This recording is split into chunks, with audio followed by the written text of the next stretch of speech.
aqui, vou chamar ele aqui. Ele tá no Instagram da esposa dele. A gente vai tentar conversar com ele, falar sobre isso com ele, parceiro aí de ministério. E aí? E chegou. Não me pergunte por que o celular da minha esposa pega e o meu não pega a live. Aí, tá vendo? Mas é assim mesmo, é assim mesmo. Ó, hoje aqui a internet já falhou, a luz já faltou, tudo aconteceu hoje. Fica tranquilo que a gente vai estar falando. Então a gente quer, estou falando para eles aqui, Roberto, pessoal, Sim, a importância da gente estar se preparando para o ministério. A minha intenção é chamar você aqui, você não só como pastor, mas também como professor de seminário, para saber, para a gente conversar sobre como é que estão os seminaristas, os vocacionados, como é que faz para poder ser levado ao seminário, ser levado ao ministério. A gente sabe que tem muitas igrejas precisando de pastores, e aí você percebe que não se tem pastores, nem todo mundo quer aquele ministério. Então a gente precisa bater um papo sobre isso e sobre a tua perspectiva como acadêmico, professor de seminário, qual a tua perspectiva sobre os novos seminaristas. Vou te dar um exemplo. Na minha última semana de seminário, último mês de seminário, o professor levantou a mão e falou assim: quem quer ser pastor? A maioria da turma, ninguém levantou a mão, né? Só eu e mais uns dois ou três levantaram a mão, mas ninguém quis. E mais, vou mais além. Teve gente que nem sabia assim, poxa, até agora eu não sei porque que Deus me colocou no seminário. Então, assim, tem gente nesse nível dentro das nossas universidades eclesiásticas, vamos dizer assim. E sim. o crescimento também dos cursos à distância e tal. Eu queria saber de você como é que foi essa para você a questão do chamado, como é que foi para você a questão do seminário, assim, como você começou, como é que foi, o dia que você falou assim, ó, Deus me chamou para esse negócio de ser pastor e é para isso que eu vou, para isso que eu nasci. Bem, em relação à questão da experiência, eu preciso colocar o fone ou tá dando para me escutar? Tá, tá bom, tá Tá ótimo. escutando um pagode aqui atrás ou não? Tá limpo? Não, tá ótimo, tá ótimo. Ah, então tá bom. Aí, se você balançar a cabeça, eu já vou achar que tá escutando, mas vamos lá. Meu irmão, o que acontece? Em relação à minha experiência, eu passei por algo, né, que antes da até mesmo do apelo, né, porque eu sou de um tempo que a gente tinha culto e havia apelo para vocacionados, era mais ou menos assim. E antes disso acontecer, já brotava uma confirmação na igreja, mesmo sem eu ir para seminário, sem nada disso. Então, por exemplo, situações em que tinha retiro de juventude e o seminarista não ia. Quem é que era chamado? Era o Roberlan. Eu, por exemplo, o meu pastor ele não era muito de liberar o púlpito para as pessoas pregarem, né? Então, muito menos eu, que a época eu devia estar mais ou menos com 21 ou 22 anos, e às vezes, assim, dia de sábado, quando a zeladora estava limpando a igreja, aí eu subia, ficava lá em pé no púlpito, olhando para a congregação, como assim, um dia ainda vou pregar aqui. Então, e quando alguém pregava, vez por outra aparecia uma pessoa e batia no meu ombro e falava assim: pô, você tinha que estar lá, rapaz. E assim, era uma experiência muito legal, era uma experiência muito legal, porque assim, eu queria, mas ao mesmo tempo eu percebia que não era uma coisa que estava só restrita a um desejo meu, mas algo que estava acontecendo em mim e que estava acontecendo com a igreja também. Só que eu estava com isso, 22 anos de casado, ou 22 anos de idade, e há um ano já do meu casamento. E nesse período, apareceu uma oportunidade para eu estudar no Seminário Teológico Boas Novas. Estava começando, agora recentemente já era a faculdade de teologia ali na Pavuna, mas à época era só 2 anos e eu aceitei a oportunidade, só que o pastor deixou claro para mim que não seria o suficiente para a minha formação. E aí apareceu uma oportunidade para eu dirigir uma congregação na favela do Dique, e aquele caso, né? Questão de você receber título, de você receber ordenação, se você vai ter um canudo com peso e tudo tal, não era a minha preocupação. Né? Então, o que eu queria muito era a oportunidade, né, de fazer aquilo que eu entendia que eu era chamado. Acabou que eu contei um pouco da minha história e não contei o dia, né, do apelo. Eu não sei o dia certo, mas eu lembro que foi no culto de missões nacionais, o pastor fez o apelo, e eu, assim, hoje, eu peço que Deus me perdoe, né? Mas às vezes quando eu lembro daquele Robelã, eu fico rindo, né? Porque, assim, aquele coração romântico, né? Eu indo à frente chorando, me vendo com um monte de gente transformada, sabe? Assim, com toda uma idealização, né? Uma coisa mais ou menos assim. E aí eu lembro que eu fui à frente com o coração cheio de ardor, né? Aquela coisa todinha e tudo tal. E eu lembro que eu ainda estava noivo e cheguei para a Gisélia como se fosse ontem, no corredor da igreja. Falei, Gisélia, eu preciso falar uma coisa para você. E aí ela pode falar. Eu falei, olha, Deus me chamou para o ministério. Você ainda assim vai casar comigo mesmo? Claro que eu estava torcendo para ela dizer sim, né? Mas assim, é, mas assim, eu falei disposto, porque assim, como é que eu posso dizer? É claro que eu até estava brincando, né, com ela outro dia, dizendo que a gente já passou pela alegria, pela tristeza, pela saúde, pela doença, né, pela pobreza também. Agora só falta a riqueza, né? Eu acho que está chegando a Então, hora, qual foi esse né, do meu detalhe? primeiro milhão. Mas assim, eu tinha a sensação de que do jeito que eu sou, do jeito que eu prego e as oportunidades que aparecem, que algumas pessoas rejeitam, então assim, eu já tinha uma certa sensação de que o dinheiro não seria o meu forte, né? Até porque eu não fui aquele cara que teve uma boa formação acadêmica ou profissional na juventude, e o tempo que era para poder fazer alguma coisa, eu peguei para ir para estudar teologia. Então, assim, eu sabia que para dar um bom suporte para ela, eu não teria condição. E ainda tinha uma outra situação, né? Um pastor que vive só para a igreja, ele, querendo ou não, ele acaba ficando à mercê, né, daquilo que a igreja vai decidir. Então, eu Pois é. já tinha uma certa ideia do que aconteceria, mas falei para ela e ela topou. E aí, nisso que ela topou, eu entendi que aquilo ali, assim, poxa, os irmãos confirmando as oportunidades que apareciam na igreja. Por exemplo, ar livre. Geral não ia. Eu sabia que é o seguinte, eu posso não ter muita oportunidade para pregar, mas vai ter falta lá de gente para pregar. Eu vou 3 horas da tarde, depois do macarrão com frango, com carne assada, a testa brilhando. E na época a gente tinha que botar uma gravatinha. 20 É anos de idade verdade, é com verdade. gravatinha. Tá dando para entender? Então Verdade. o que acontece? Eu ia, metia as caras e assim.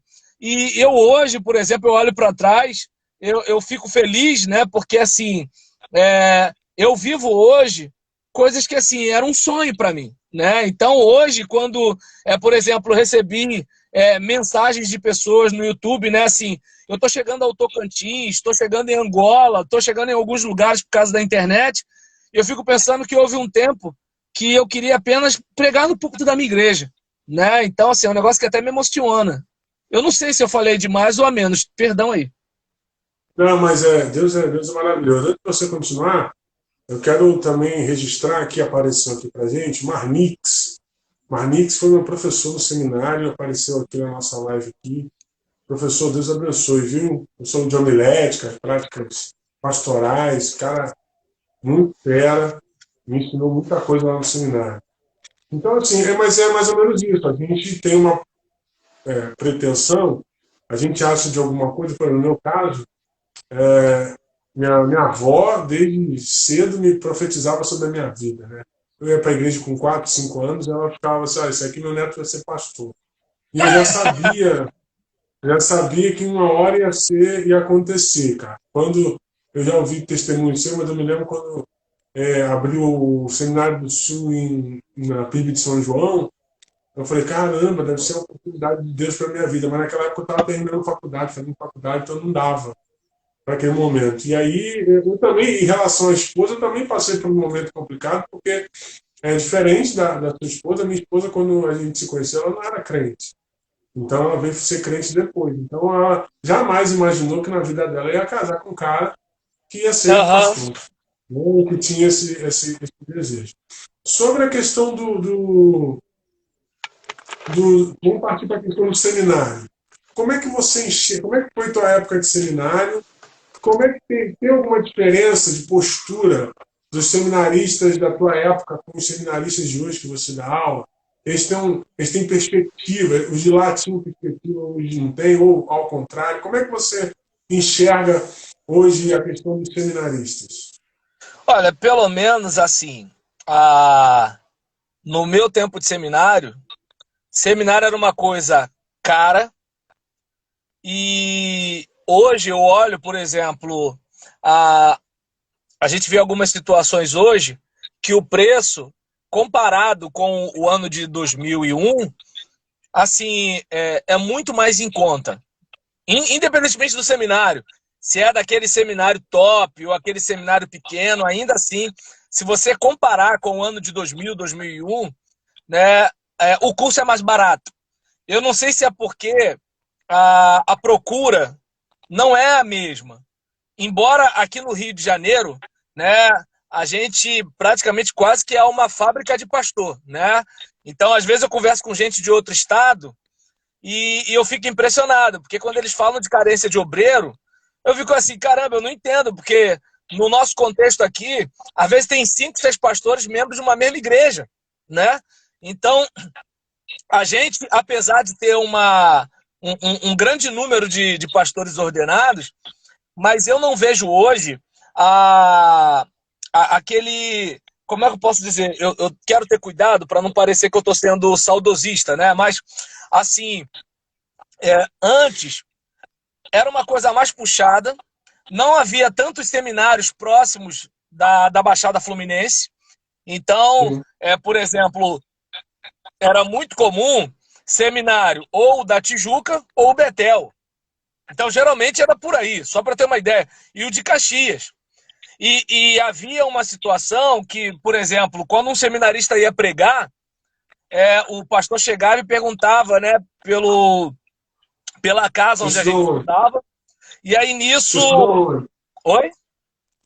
Você estudou onde? Eu fiz primeiro no Boas Novas, Não, a mas pergunta, aí. a pergunta, eu estou falando a Ah, pergunta que os pastores faziam. Você isso, estudou exatamente. onde? Você veio de onde? Isso. E aí, por exemplo, eu percebi a diferença. Quando eu falava que eu tinha estudado no Boas Novas, temos aqui o seminarista Roberlan Julião. É, ele é seminarista e vai trazer uma palavra. Depois que eu fui estudar no Seminário do Sul, temos aqui o seminarista, aí falava se era primeiro ano, segundo ano, terceiro ano, quarto ano, do Seminário Teológico Batista do Sul do Brasil, casa onde eu estudei, parará, parará, parará. Então, assim, eu senti na pele, porque eu, por exemplo, estudei num lugar que era o que eu podia, e depois eu estudei no lugar porque a minha igreja, né, tinha me recomendado. Não aquela lá atrás, mas é a igreja onde eu estava dirigindo a congregação na favela do Dique. Né? E aí, Sim. por exemplo, eu percebi, é estranho, né? Porque é uma questão sociológica, não é uma questão teológica. Então você percebe que assim, aquele aspecto de fulano é de tal lugar, Beltrano é de tal lugar. E eu lembro que uma frase que era muito comum eu escutar no Boas Novas, quando a autoestima da gente era meio derrubada, em que os professores falavam: quem faz o seminário é o seminarista. Até porque, por exemplo, um cara comprometido e dedicado nos seus estudos, apesar dele estudar num seminário visto como um seminário modesto, se ele for comprometido e o outro que tem o canudo do seminário top, não for, pelo contrário, o cara ainda passa vergonha. Por quê? Porque espera-se dele um nível que ele não tem. Porque diploma é Exato. diploma. Você é você, né? E aí, nesse caso, Exato. na minha experiência, né? Então, era uma coisa mais difícil. Hoje, eu vejo que é mais fácil, porque muitas igrejas têm o próprio seminário, tem pastor que, no seminário da sua igreja, né, pega um grupo de vocacionados da sua igreja, depois eles são ordenados, o pastor vai dar uma força para ele, até porque o seminário é da igreja, aí vem o pessoal da ordem, depois que o pastor já deu aquela sabatinada nos garotos, aí vem os pastores, quando vem, o cara já está preparado, porque, como é que eu posso dizer? A gente tem uma dificuldade em relação ao estudo de teologia, porque às vezes a gente é preparado para pesquisar teologia, quando, na hora do concílio, é uma manualística só. Então, se você, por exemplo, memorizar teologia sistemática, declaração doutrinária e versículo bíblico, você, por exemplo, vai ser sabatinado sem muita dificuldade. Se você é um cara vivido de igreja, tem uma certa noção de eclesiologia batista, beleza, a coisa foi, né? E se você tem testemunho de crente para contar, né? Porque se não passar na conversão Amém. em chamada, tá lascado, né? Aí, nesse caso, por Exato. exemplo, a gente verifica hoje, né, que assim, a demanda, né, de pastores, pelo menos aqui no Rio de Janeiro, é menor do que a quantidade de pastores, pelo menos impressão minha, mas em contrapartida, o fato de ser um pouco mais fácil. Então, é muito comum, às vezes, o seminarista, mas não deu tempo, eu tô com problema, eu tô não sei o que, não sei o que lá. E eu lembro que no meu tempo de seminarista, quando a gente vinha com essa conversa, o professor mandava a gente trancar a matrícula. Então tranca, ué. Estuda comigo no outro semestre, estuda comigo depois. Mas agora desse jeito não dá. Eu lembro de um professor, Alexandre Castro, ele era de introdução à psicologia. Toda semana ele passava um livro. Então, eu lembro que uma vez ele passou um livro de Eric Fromm, Do Medo à Liberdade.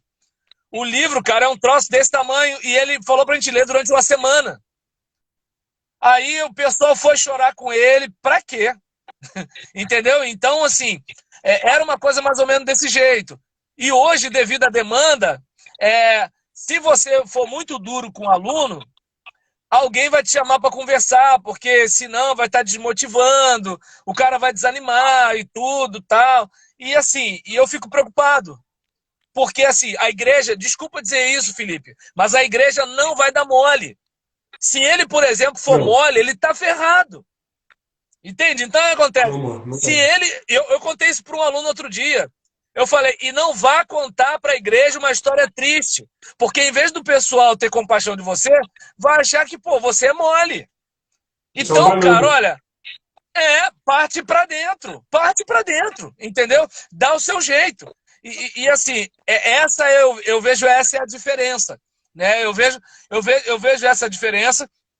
A questão de ser metido, não. A gente era metido naquela época, o pessoal é metido hoje, é assim mesmo, né? A pastora Raquel, numa live que ela faz todo dia de manhã, ela falou que quer me chamar para ir num seminário desse qualquer, para pedir dica para os seminaristas, porque ela falou que quando a gente é seminarista, a gente tem todas as soluções para a nossa igreja, a gente tem todos os conselhos para o nosso pastor, mas quando a gente sai do treino e entra no jogo, a gente Não percebe é que, verdade. perdão por Não era parafrasear bem Léo assim. Jaime, os livros na estante já não tem mais tanta importância, entendeu? Pois É é. desse jeito. E por último, Mas para olha só. fechar, oi, Sim, pera só um instantinho, para pode fechar, falar. uma outra Pode coisa falar. que eu percebi, na minha juventude, era muito comum que o cara saísse do segundo grau, que agora é ensino médio.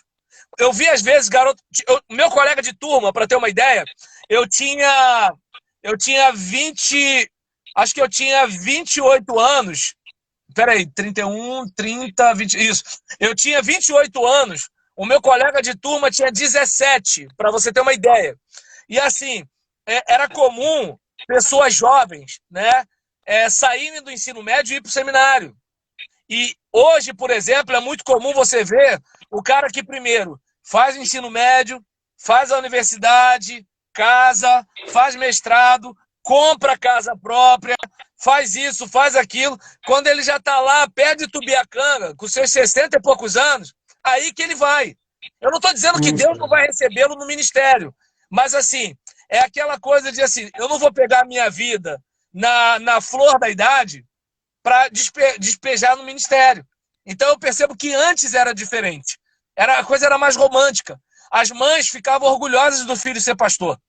Hoje, por exemplo, se o filho falar entre ir para o IME e ir para o Ministério Pastoral, a mãe, não, vai para o IME primeiro.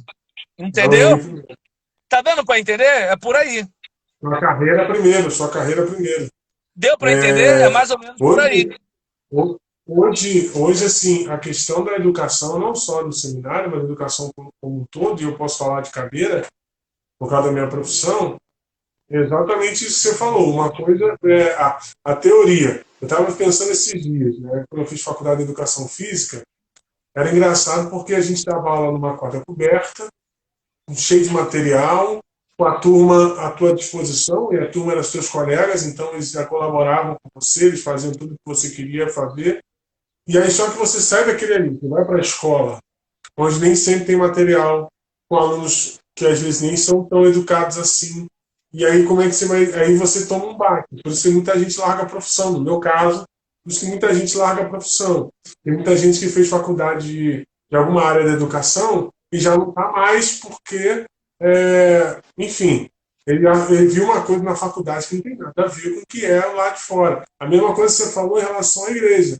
O cara vai para aquele momento sonhador, vou fazer isso, as igrejas não vão ser assim, eu vou chegar no ministério e vou abalar. Primeiro, não é você que quer entrar, Deus que tem que te colocar lá. Então você vai ter que passar pela prova do tempo de Deus até chegar onde você acha que deve chegar. Segundo, Deus não vai te dar uma igreja com 5.000 membros para tu pastorear. Tu vai começar aquela congregaçãozinha, depois tu vai para uma igreja maior. Ou então, no meu caso, eu já estava na igreja, a igreja me convidou, então é diferente. Você já tem que ter uma história para que a coisa aconteça. Não é assim, eu sou o último romântico. Não é assim, infelizmente, o evangelho não é dessa maneira. E aí tem muita gente que está patinando, muita gente que está no ministério, mas não quer mais pastorear, muita gente que até fez seminário, mas não quer ser ordenado, por causa desse tipo de situação. E não tem mais. A paixão pelo negócio se foi, né? A paixão pela questão do ministério se foi. E aí, na minha época de seminário, como eu contei antes, eu fiquei bastante apreensivo com a questão de muitos estarem estudando comigo e não saber por que estão ali, por que Deus colocou ali. No finalzinho, lá para as últimas 2 semanas, pertinho da formatura, alguns já diziam, olha, o pastor da minha igreja vai me colocar em frente à congregação, estou muito animado. O pastor da minha igreja vai me botar como ministro da educação religiosa. Então, assim, havia já uma direção.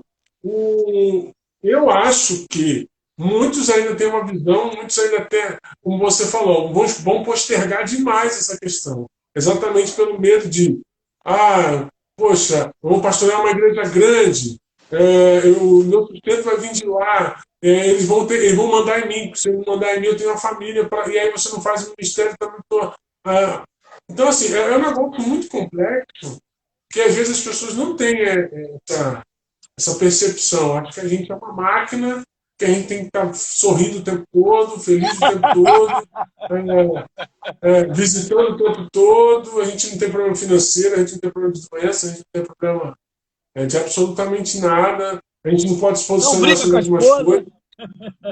Exatamente.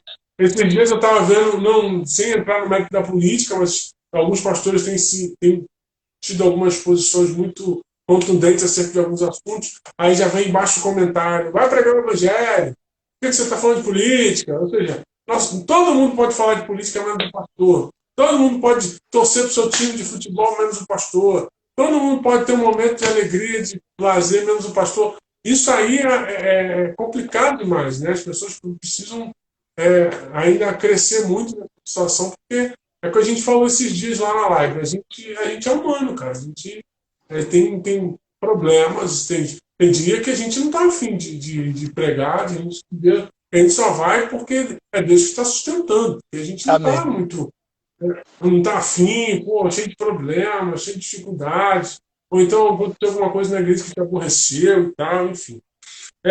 Quais foram as suas maiores dificuldades no início do ministério? Qual foram as maiores? Por exemplo, é, ansioso porque Deus ainda tinha te colocado numa igreja, ou então o temor de assumir uma igreja. Qual foi a tua dificuldade no início do teu ministério? A minha maior dificuldade foi me deparar com o aspecto humano das pessoas na igreja. Porque, assim, como é que eu posso dizer? Assim, né, que eu fui ordenado, passei por um baque muito grande, né, porque o meu pastor, ele deixou o ministério, e aí ele pediu para eu ajudar a igreja numa transição de sucessão pastoral.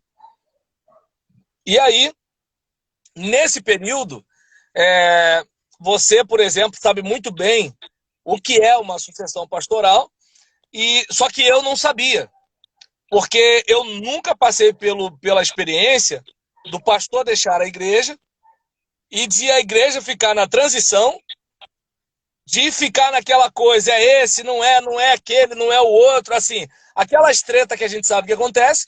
E eu, por exemplo, tinha uma ideia de como a coisa aconteceria e eu ia ajudar a igreja a chegar a essa conclusão.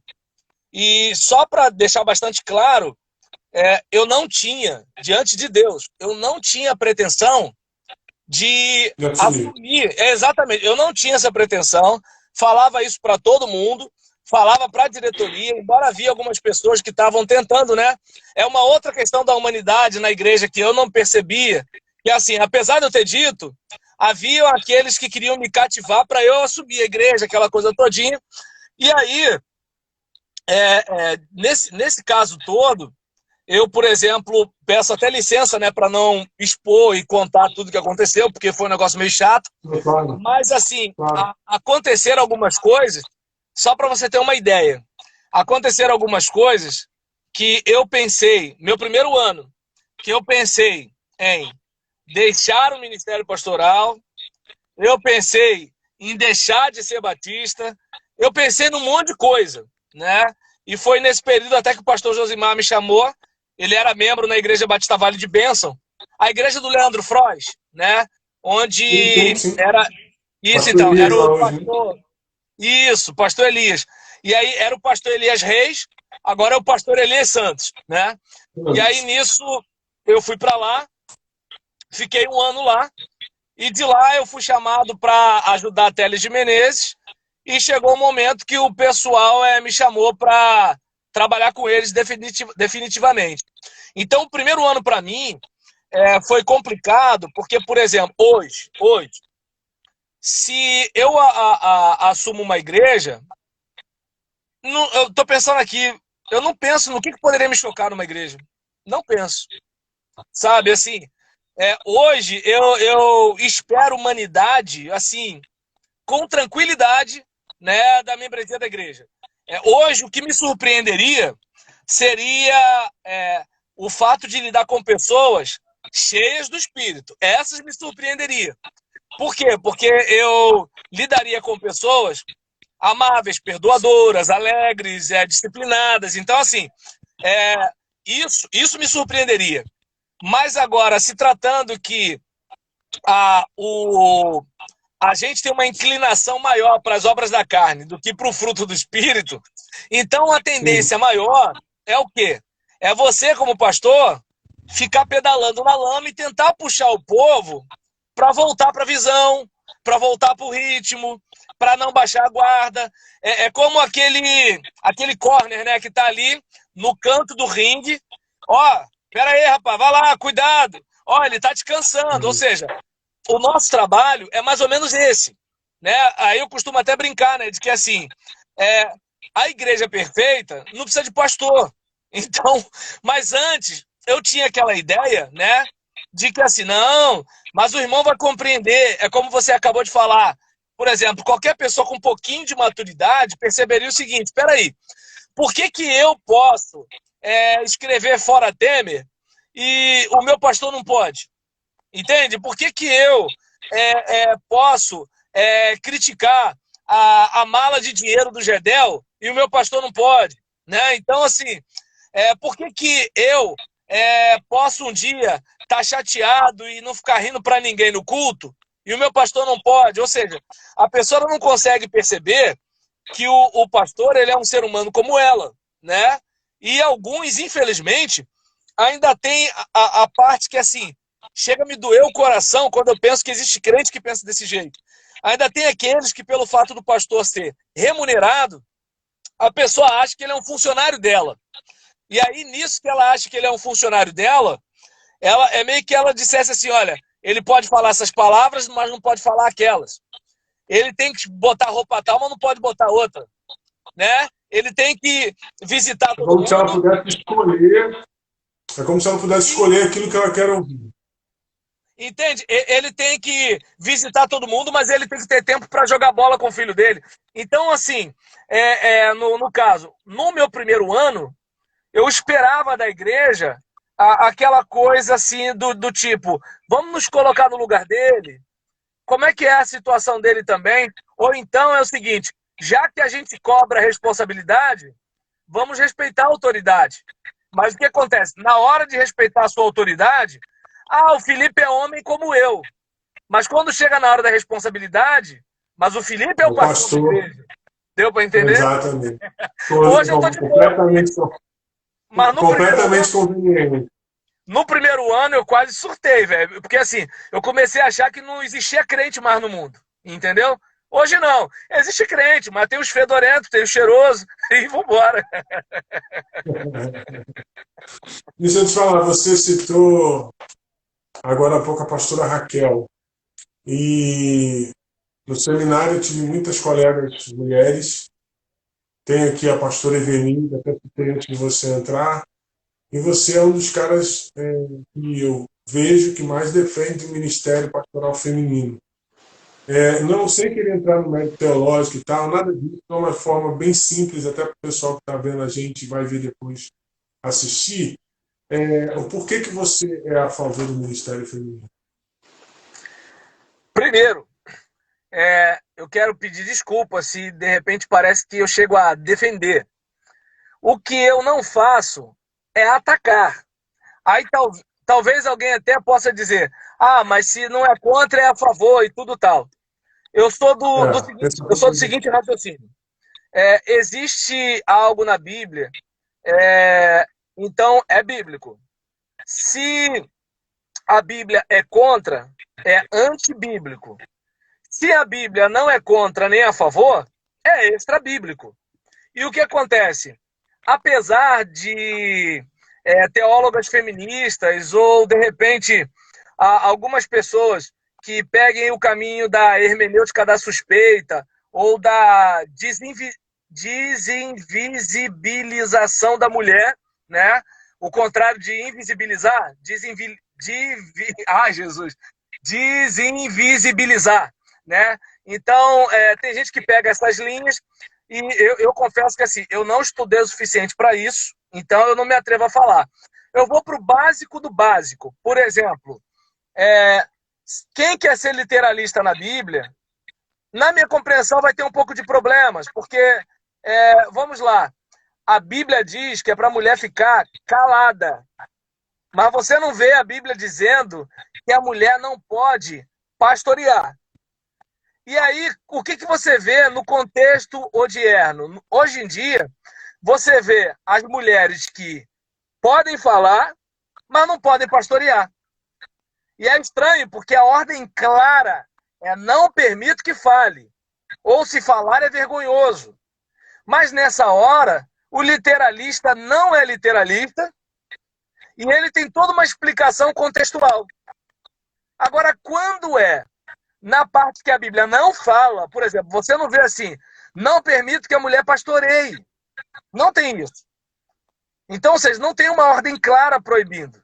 Tem uma ordem clara proibindo de falar. E aí, talvez, por eu pegar polêmica nessa parte, eu acabe ficando mal com os dois lados, né?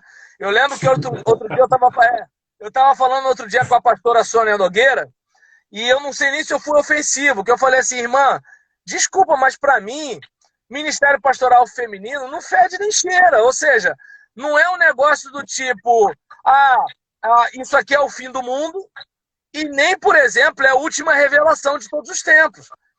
Eu entendo que é o seguinte, quer ser literal? Então beleza. A Bíblia fala o quê? A gente, como homem, está muito acostumado com aquela situação da luta contra a olhadinha cobiçosa, não é mesmo? Então a gente sabe, né, que assim, é uma situação difícil, constrangedora às vezes na igreja, né? Porque assim como o homem tem prazer em olhar, a mulher parece que gosta de ser vista. E aí nessa situação, a Bíblia deixa muito claro ali que qualquer homem que olhar para uma mulher com intenção impura já adulterou. Se a gente for ser literalista, então a mulher está liberada para olhar. Aí eu pergunto, chega para o literalista e pergunta se a mulher está liberada para olhar. Chega para ele e fala assim, ó, de acordo com a Bíblia, você não pode olhar para o mocotó das irmãs, mas a sua mulher pode olhar para os marombeiros da igreja. Então, eu não sei se dá para perceber que assim, ou seja, se a gente vai ser literalista, o texto que fala para a mulher ser submissa ao marido é o texto também que fala para o escravo obedecer ao Senhor. Então, a gente sabe muito bem que assim, não, mas no caso, a produção era escravista, então a gente não estava num sistema de produção capitalista, nem feudal, mas então, parará, parará. Ou seja, a gente tem toda uma explicação para o contexto paulino quando é nesse caso. A questão da mulher não cortar o cabelo por causa dos anjos. Discutir a questão dos anjos aí dá uma treta também, deixa pra lá. Mas aqui, vamos falar na questão do cabelo, né? Então, assim, da mulher não poder cortar o cabelo. Houve um período na Igreja Batista que a mulher realmente não podia. Aí o que acontece? Quando eu, por exemplo, no meu tempo de seminarista, era muito comum ter uma explicação, porque havia o templo de Diana, prostitutas cultuais, e paraná, ou seja, toda uma série de coisas só para dizer que a mulher podia cortar o cabelo. Então, ou seja, a sensação que eu tenho, né, é que a gente, por exemplo, é literalista numa coisa, não é na outra, e o critério que faz a gente ser literalista numa coisa ou outra, eu não entendo que é bíblico. Eu entendo que é cultural. E aí, nessa parte, né, é que, por exemplo, eu discuto e nessa hora o calvinista vai me chamar de pelagiano, o fundamentalista vai me chamar de liberal, né, essas coisas todinhas. Só que, assim, eu olho para essas situações e eu tenho dificuldade com isso. E detalhe, eu pergunto, a irmã que vai para o ministério pastoral, quando eu não vejo a Bíblia proibir, e enquanto, por exemplo, tem irmã ensinando na igreja, quando eu vejo a Bíblia proibir, né? E aí, nesse caso, por exemplo, se essa irmã não está atendendo a Deus como pastora, por que ela pode ser missionária?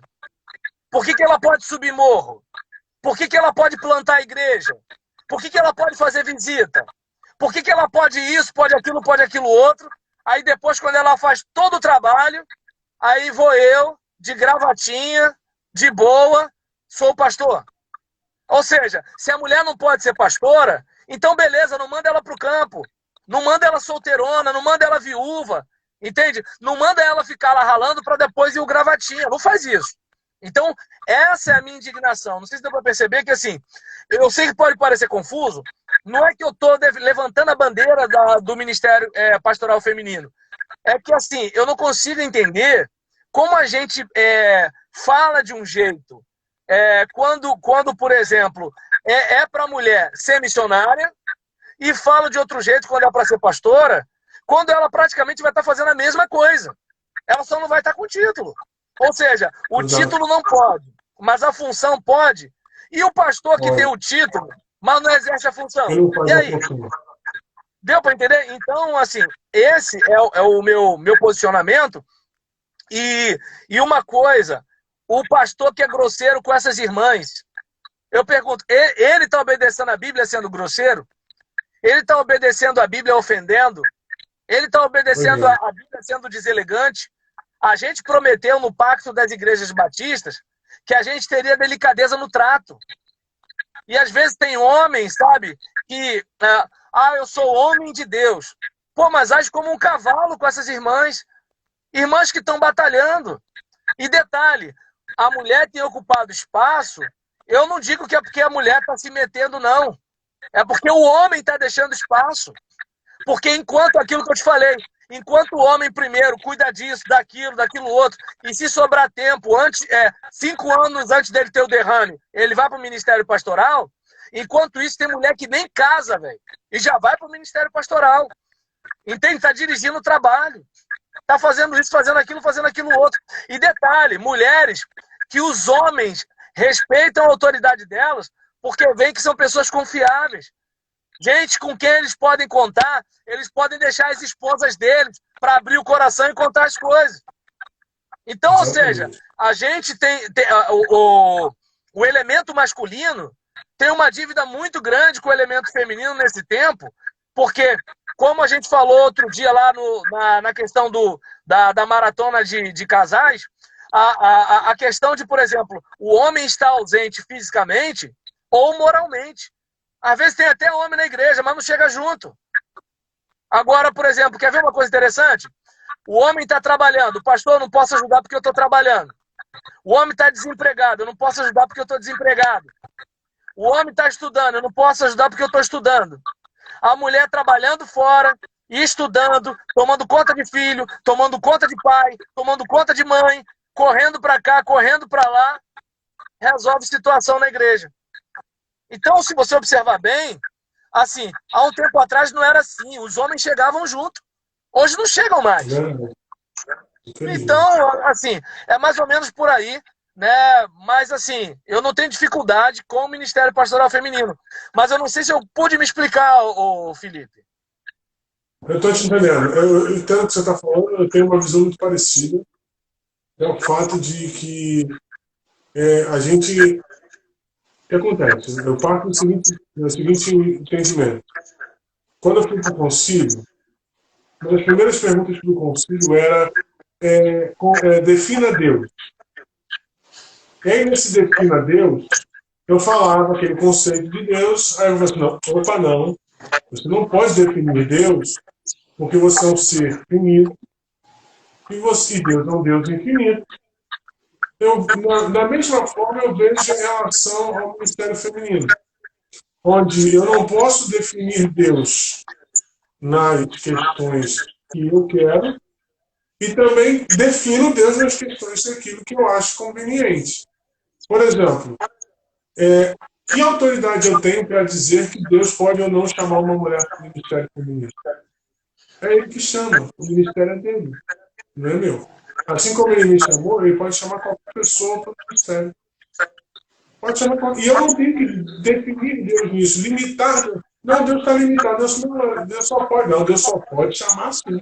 Se não for, não é de Deus. Eu já ouvi gente dizendo que quem crê em ministério feminino vai para o inferno. Eu já vi isso. Já ouvi isso. Então, são questões. E para a gente terminar esse assunto, eu acho que isso é também uma seta de Satanás para que a gente desvie o olhar daquilo que realmente precisa ser olhado. Há muitas pessoas que estão morrendo sem Cristo e sem salvação. Nós estamos num momento complicado da sociedade. E a gente está discutindo essas coisas que não vai acrescentar absolutamente nada na nossa fé. Ninguém vai deixar de ser cristão ou não ser cristão pelo fato de você acreditar nisso. Deixa eu te fazer uma pergunta. Você foi 2 vezes, inclusive uma das vezes você ajudou muito ajudando, você foi presidente da associação. Você acredita no trabalho associacional? Você acredita ainda no trabalho... Eu não falo só associacional batista, mas, por exemplo, a CGADB, enfim, várias outras, a Igreja Batista Nacional com sua convenção. Você acredita ainda nesse trabalho? Você acha que está numa visão bacana esse trabalho? E por que é, tem cada vez menos pessoas desse tipo de trabalho? Por exemplo, eu acredito em qualquer esforço conjunto, porque, embora eu não entenda de física, mas eu percebo que se nós dois estamos canalizando força para a mesma direção, nós estamos muito mais fortes do que se você Exato. está numa direção contrária. Porque por mais que Sozinho. você seja mais forte do que eu ofereço resistência. Então você vai gastar energia à toa e eu vou gastar energia à toa. E o que acontece? Eu entendo que o problema que a gente passa hoje é que uma das marcas da pós-modernidade é o individualismo. E nesse individualismo, o que acontece? A cooperação, ela sofre muito. Porque é aquele caso. Se você é de uma igreja que tem coisa de 1.000, 2.000, 3.000 membros, você é o rei e você não precisa de ninguém. Só que a questão toda não é se precisa ou não precisa. A questão é da unidade, é da comunhão. É de não sobrar de quem tem muito e de não faltar de quem tem pouco. Entende? Então o que acontece é que assim, eu acredito, eu só não acredito que assim a gente vai conseguir ter uma unidade forte, consolidada, sem esforço. Nisso eu não acredito. Porque o que está acontecendo é que hoje a gente tem instituições que funcionam na marra. É como aquele cargo na igreja que existe, não tem ninguém assumindo, mas se você for para uma assembleia para extinguir aquele cargo, vai aparecer um abençoado para ser contra a sua orientação. E aí eu pergunto, para que o cargo se não existe o ministro? Rick Warren já falava isso lá atrás no livro dele. Já tem tempo uma igreja com propósito. E aí, nesse caso, observa bem como é que são as coisas. Diante de uma situação dessa, o que eu vejo, sabe, é que era, para nós, eu não vou muito longe, quer ver uma coisa interessante? O próprio crime organizado. O crime organizado é uma série de pessoas que se unem com um propósito. Você vai ver, por exemplo, aí um analfabeto funcional vai dizer que a gente tem que ser igual criminoso, quer ver? Mas olha só, por exemplo, se você observar, você vai ter o camarada que está cometendo o crime aqui na esquina, e aí você tem, por exemplo, um agente do Estado que passa em outro lugar enquanto o camarada da esquina está fazendo um negócio, e aí se conseguirem pegar o cara da esquina, vai ter alguém lá dentro que vai estar e vai abrandar alguma coisa. Se não tiver como e o cara tiver numa situação difícil de sair, tem um advogado top que fala com não sei quem, que conhece não sei quem, tem um juiz tal, desembargador tal e não sei o que lá. Ministro não, porque os ministros são tudo certinho. Mas agora, o que acontece? Se você observar, você vai ver que, assim, isso é uma série de pessoas em lugares diferentes na cadeia. Cadeia que eu estou falando aqui é de comando, né? Então, assim, é uma série de pessoas diferentes, de atuação diferente, algumas com distintivo, algumas são agentes públicos, né? Alguns são políticos, alguns são artistas, alguns são isso, são aquilo outro, e todo mundo junto. O nosso caso, entende? O nosso caso, todo mundo diz que tem o Espírito Santo, mas é uma feira de vaidade. O nosso caso, por exemplo, todo mundo diz que adora a Deus, mas só quer cantar no domingo à noite. O nosso caso, né, por exemplo, imagina, tem uma igreja aqui, tem uma igreja ali a 50 metros. A nossa dificuldade de caminhar junto é tão grande que a gente vai e começa ali. Entende? Aí imagina se essas igrejas se unissem. Entende? Imagina se a gente fizesse um esforço conjunto. E aí qual é o problema? O problema é aquela postura paternalista, né? O que a associação faz por nós? Cara, me dá uma raiva essa pergunta, porque é o seguinte, eu costumava dizer, irmão, a associação não é um CNPJ isolado. A associação é uma associação de igrejas. Se as igrejas não se associarem, não existe associação. Só existe uma Exato. instituição que vai ficar capenga porque ela não tem como se sustentar. Só isso. Quando era para a Exatamente. associação ser um símbolo de unidade. E aí, eu uso essa mesma pergunta para falar sobre igreja. Irmão, olha só, quer ver uma coisa interessante? Ah, o que a igreja está fazendo por mim? Cara, a igreja faz o que os membros fazem. A igreja é o que os membros são. A igreja tem o que os membros doam. O camarada é um roda presa, mocorongo, fedorento, não chega junto e ele quer uma igreja dinâmica. Imagina! Exato. Não tem como. Então, assim, eu acredito no trabalho denominacional, mas é como eu acredito na criação de filhos. Por exemplo, eu acredito no projeto, eu acredito na visão, mas eu não entendo que todos os projetos e todas as visões vão prosperar nesse tempo individualista, nesse tempo de pluralização, nesse tempo, né, de secularização. Deus só está no culto e olhe lá, né? Então, assim, nessa época que a gente está vivendo, eu vejo que, assim, sabe o que eu faço? Eu vou fazer de tudo para a minha igreja crescer. Quando a minha igreja crescer, eu fico independente de todo mundo. Ou então eu vou usar o meu capital, né? Já que eu sou um cara influente, eu vou usar o meu capital para dizer como as coisas têm que ser. Aí você, que é da igrejinha, tu fica dormindo no canto da cama calado. E eu não, eu vou, ó, isso aqui tá errado, isso aqui não sei o que lá. E o que acontece? Aí o pessoal vai, abaixa a cabeça, respeita, porque é você.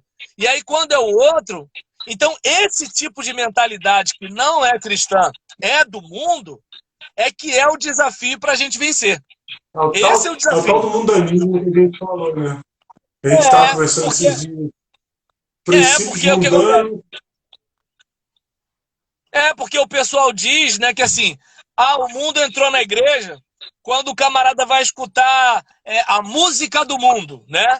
Aí o mundanismo entrou na igreja quando o camarada começou a usar bermuda, né? O mundo entrou na igreja quando começou a tocar bateria na igreja. Não, gente. O mundo entrou na igreja quando eu quis ser melhor do que você. O mundo entrou na igreja quando eu quis tratar o pastor como empregado. O mundo entrou na igreja quando o pastor quis ser meu patrão. O mundo entrou na igreja quando eu, por exemplo, numa reunião de pastores, eu me acho melhor do que você porque o meu carro é mais caro. O mundo entrou na igreja, né, quando, por exemplo, as irmãs, em vez de mostrar, né, o decote para o marido, quer mostrar para os outros na igreja. O mundo entrou na igreja, né, quando, por exemplo, a gente, em vez de orar pela igreja, fica falando mal dos irmãos em casa.